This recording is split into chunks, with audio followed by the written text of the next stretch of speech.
Hello and welcome to Closely Observed English. Here we have a C1 Advanced Writing Feedback video. This one is an essay on the topic of competitive sport. So let's take a look at the rubric and then we'll address the content. What is the greatest value of competitive sport for young people?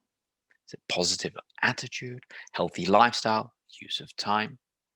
Write an essay discussing two of the points in your notes. You should explain which is the greatest value of competitive sport for young people, giving reasons in support of your answer. Okay, now before we even start, let's look at the length of the content here. We've got a lot, and trusty Microsoft Word is telling me that there are 338 words here. Now, part one task, like the part two task actually for C1 Advanced, neither of them should go longer than about 280 or 290 words. So here we've gone about 60 words over, and that's going to have an impact on how the content is marked. Now, I talked about this in a previous video, but if we look at band 3, we're looking at minor irrelevances being present. And when something goes long, it suggests that some of it could be trimmed. And therefore, if some of it can be trimmed, it's a bit irrelevant. So let's take a look at the content and see what we can do with it, shall we? Most of us envisage a life of comfort. We, as humans, are hardwired to choose always the easy path, which is also risk-free. This way, our brains protect us from discomfort. But looking at this from another perspective helps us realize that risk-free and comfortable way of living is not always the most interesting one. There is no satisfaction without competition. A great way to implement some amount of healthy adrenaline and excitement is through competitive sports. Right. From my point of view, taking part in sport competitions builds up the confidence young people have. Not always the reward plays a big role, but also the participation itself. Through competitive sport, people become more ambitious, which has an impact on their attitude towards everything. Ambition and inspiration are key factors when it comes to achieving everything in life. Another point worth mentioning is the patience young people acquire due to times of loss. Although competition has many positive sides as building the right attitude, it can cause moments of disappointment, which can be overcome through patience towards oneself. On the other hand, we cannot ignore the most important factor related to the competitive sport, which is the sport itself and the healthy lifestyle it imposes on the executor. People practicing this kind of sport need a great amount of energy. To achieve a desired result, athletes need to get the right amount of sleep, food, and trainings. In addition to this, they need just as much rest.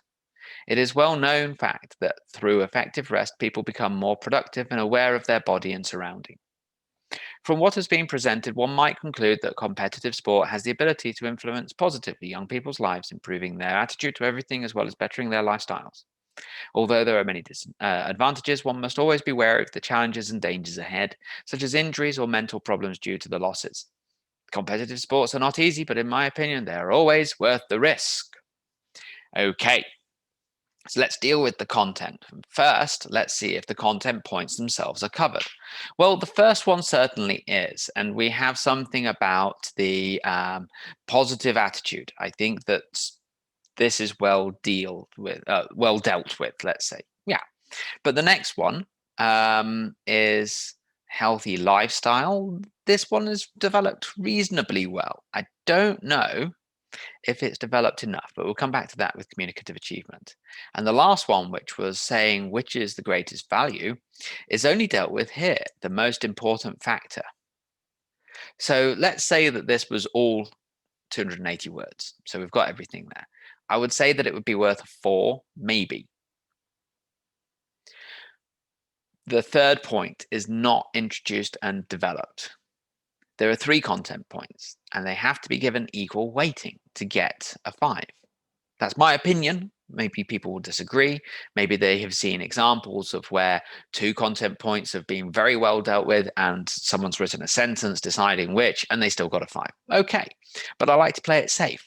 To play it safe with an essay, introduce the first point and develop it. Introduce the second point and develop it. In the third paragraph, the concluding paragraph, make sure to make absolutely clear to the reader what your decision is and give reasons. Say why yes and why not the other one. And that way you can't go wrong. You should be aiming at a 5 there. You should be looking at a 5 there. if you've done everything else right. So it's too long. The paragraph here and the paragraph here don't add anything. You could take them out and it wouldn't change anything. The first paragraph is an attempt at introducing or recontextualizing the rubric, but I don't think it does that. I don't think that we need to talk about most of us envisaging a life of comfort. Remember, the rubric talks about the greatest value of competitive sport for young people. Most of us, I'm not young, sadly, so that doesn't apply. Most of us are not young. Most of us, including the teacher reading this, is not going to be young. So it doesn't apply. And that whole first paragraph doesn't tell us anything. The same really is true of the last paragraph. It's a rehash of what we've had already. And then there are the introductions for some reason of a couple of disadvantages, but nobody's asking for that. We don't need to include disadvantages if that's what we've chosen not to include. The disadvantages could be a useful way of making the decision. You could say that the healthy lifestyle that is professed by people who back competitive sport is undermined by the injuries that young people suffer because of competitive sport. You could say that. You could say that that's a disadvantage that the positive attitude doesn't have. You could. But then you could say that there's a disadvantage of the positive attitude. My point is that unless you relate it to the task, it doesn't count for anything. So because 2 out of the 4 paragraphs don't really tell us anything, I'm going to say that we're looking at a 3 for the content. When it comes to communicative achievement, we're in a similar sort of predicament, really. And this is a knock-on effect. You do find that content and communicative achievement often go hand in hand. And the reason that they go hand in hand is because you're supposed to hold the target reader's attention and communicate straightforward and complex ideas through the piece. And you can't do that if you've not dealt with the content very thoroughly. What is a complex idea in a piece that is irrelevant? It's a real problem.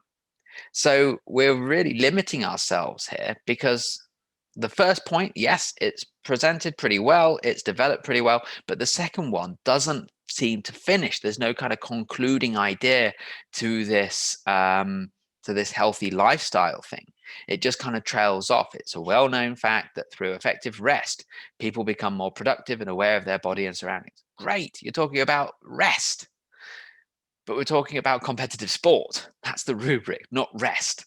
Yes, you need effective rest periods to be better at sport and therefore be more competitive when you play these sports, sure. But you can't introduce that idea and then stop because it doesn't develop the point and it doesn't become a complex idea. So I'm going to go for a 3. And I feel that might actually be a little bit too generous, that there's not enough here to really justify it. Now, in terms of organization, generally the text is okay. I wouldn't say there's anything spectacularly wrong with anything here. The paragraphs themselves generally contain the ideas connected to that paragraph. So at the paragraph level, that's okay. There are some okay choices in terms of organization. There are some less than okay ones. For example, here, you remember that if we start with a negative adverbial, we need to have an inversion of the auxiliary. So not always the reward plays a big role. We could say not always, or it's not always that the reward plays a big role. We could go for that. Not always does the reward play a big role. But the sentence itself needs reworking. And I'll come back to that in my concluding remarks. So I would say that we are looking at probably a 3. Again, it could be a 3 heading down a little bit, like with the communicative achievement. It's difficult to say. And then that brings us on to the language. And this is, I would say, the key issue with this text is the language itself. And it's often the case, isn't it? Because it's difficult. It's difficult writing in a foreign language, especially at this level. The fact that an attempt has been made at all is really creditable. So we're going to ignore the first paragraph and the last paragraph because I don't feel that they count really. So from my point of view, taking part in sport competitions builds up the confidence young people have. It only builds up, it builds the confidence young people have. It builds what they have. It builds what they have. Think about that. It builds what they have. Are you sure? Are you sure it builds what they have? What if they don't do any sport competitions? What if they play sports for fun?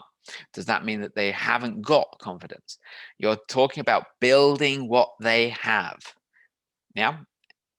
Think about that a little bit. This sentence we've talked about already. Through competitive sport, people become more ambitious, which has an impact, so comma, on their attitude towards everything. Possibly, I don't know about that. It could be that it's limited to sport. Okay, that's an ideas thing, and that's communicative achievement. Ambition and inspiration are key factors when it comes to achieving everything in life. I think this is too hyperbolic. Everything. I was never great at competitive sport, but I think I've made some achievements in my life. So be careful how far you go. You're also introducing inspiration here when inspiration hasn't been introduced before. Another point worth mentioning is the patience young people acquire due to times of loss. What I know what you mean. I know what you mean here, but it's not how you say it. The patience young people acquire when they have to deal with losing, maybe. But do they acquire it? I know a lot of young people who never acquire it. They need help. They need help learning how to acquire it. That could be the central point here, I suppose, with this idea of the positive attitude. Although competition has many positive sides, such as building the right attitude, it can cause moments of disappointment. Competition causes moments of disappointment, I'm not sure, which can be overcome through patience towards oneself. Again, not, I know what you mean. I know what you mean, but it's not how you write it. That's the problem. So, first of all, language. We've not got a very good level of control of grammatical forms or vocabulary. So I'm going to say that we're looking at a 2. Okay, so what's the kind of remark here for me to conclude on? Okay, there's been an attempt here at sophisticated language. The problem is the student's gone too far towards so-called sophistication, and they've rendered a lot of what they've said unreadable almost. If you want to say something clever, say it simply first. Make sure that you communicate. Impress people with the quality of your ideas as much as with your language, because right now you're not able to do either. The ideas don't come through clearly because the language isn't clear. Don't worry about using big words if you're not sure how to use big words. You're going to lose out twice. It would be so much better to use simpler, not basic, but simpler language and simpler structures here to build complex ideas. Because yeah, with simpler language, you might still only achieve a 2 on the language band, but you might boost that communicative achievement to a 4 and the content to a 5. Deal with the ideas first and worry about the density of your language later. Okay, and especially if you're getting close to an exam now, concentrate on communication first. The rest can wait, and get the word count down, because there's no reason to be writing 340 words. As you can see, and we'll do a count, shall we? How much of this is actually really necessary? Well, these 2 paragraphs are. We've only got 190 words of real content here. So make sure that what you write is relevant. Relevance is key. Ideas are key. Language comes later. And on that note, thank you very much, and I'll see you later. Bye-bye.